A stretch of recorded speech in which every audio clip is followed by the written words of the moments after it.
Welcome to Kenton's videos. Enjoy the video. In this video, I will explain how did Russia become Orthodox. Start by tracing the conversion of Kiev and the role of Prince Vladimir as a political and spiritual turning point. Describe how Byzantine rites, clergy, and married monastic traditions entered local practice, and how elites used the church to centralize authority. Emphasize how liturgy, icons, and clergy training spread through towns, creating durable cultural and political change.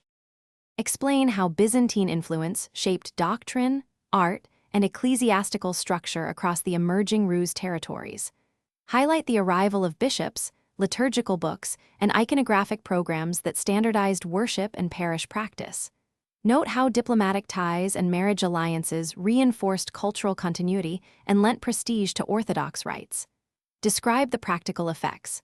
Church courts, monastic schools, and public ceremonies that anchored Orthodox identity in towns and princely courts.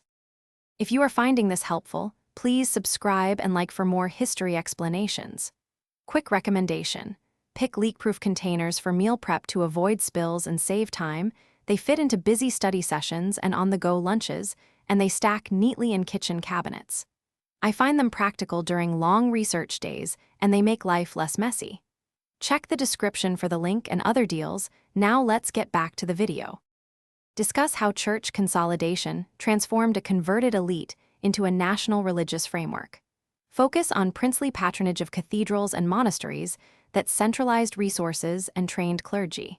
Show how monastic scriptoria preserved texts and fostered literacy, while bishops and synods formalized doctrine and discipline. Explain how these institutions mediated law, education, and ritual, integrating distant communities into a shared Orthodox world through liturgy, feast days, and clerical networks. Thanks for watching. Consider subscribing if we helped you.